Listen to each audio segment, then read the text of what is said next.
ഈശോമിശിഹായ്ക്ക് സ്തുതിയായിരിക്കട്ടെ. എസെക്കിയേലിന്റെ പുസ്തകം 9-ാം അധ്യായം. ജെറുസലേമിന് ശിക്ഷ. അവിടുന്ന് ഉച്ചത്തിൽ വിളിച്ചു പറയുന്നത് ഞാൻ കേട്ടു. നഗരത്തെ ശിക്ഷിക്കുന്നവരെ, സംഹാരായുധങ്ങളെന്റെ അടുത്തു വരുവിൻ. ഇതാ 6 പേർ വടക്കോട്ടുള്ള മുകളിലത്തെ കവാടത്തിന്റെ ഭാഗത്തു നിന്ന് വരുന്നു. ഓരോരുത്തരുടെയും കയ്യിൽ മാരകായുധമുണ്ടായിരുന്നു. ചണവസ്ത്രം ധരിച്ച ഒരുവൻ അവരുടെ കൂടെ ഉണ്ടായിരുന്നു. അവന്റെ പാർശ്വത്തിൽ എഴുത്തു സാമഗ്രികളുടെ സഞ്ചി തൂക്കിയിട്ടിരുന്നു. അവർ ഓടുകൊണ്ടുള്ള ബലിപീഠത്തിന് സമീപം ചെന്നു നിന്നു. ഇസ്രായേലിന്റെ ദൈവത്തിന്റെ മഹത്വം കെരൂബുകളിൽ നിന്നുയർന്ന് ആലയത്തിന്റെ വാതിൽ പടിക്കലെത്തി.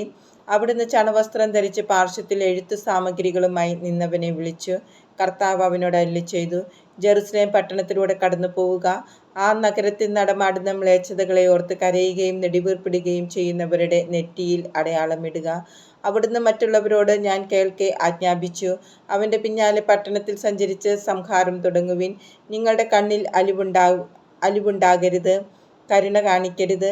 വൃദ്ധരെയും യുവാക്കളെയും യുവതികളെയും പൈതങ്ങളെയും സ്ത്രീകളെയും നിശേഷം വധിക്കുവിൻ. എന്നാൽ അടയാളമുള്ളവരെയാരെയും തൊടരുത്. എൻ്റെ വിശുദ്ധ മന്ദിരത്തിൽ തന്നെ ആരംഭിക്കുവിൻ. അവർ ആലയത്തിന് മുമ്പിലുണ്ടായിരുന്ന ശ്രേഷ്ഠന്മാരിൽ തന്നെ ആരംഭിച്ചു. അവിടുന്ന് അവരോട് കൽപ്പിച്ചു, ഈ ആലയത്തെ അശുദ്ധമാക്കുക, അങ്കണങ്ങളെ മൃതശരീരങ്ങൾ കൊണ്ട് നിറയ്ക്കുക. മുന്നേറുക. അവർ മുന്നേറി നഗരത്തിൽ സംഹാരം നടത്തി. അവർ സംഹാരം തുടരുകയും ഞാൻ ഒറ്റയ്ക്കാവുകയും ചെയ്തപ്പോൾ ഞാൻ കമിഴ്ന്നു വീണ് നിലവിളിച്ചു, ദൈവമായ കർത്താവേ, ഇസ്രായേലിന് മേൽ അങ്ങയുടെ കോപം കോരിച്ചൊരിയുന്നതിനിടയിൽ ഇസ്രായേലിൽ അവശേഷിക്കുന്നവരെയെല്ലാം അങ്ങ് നശിപ്പിക്കുമോ?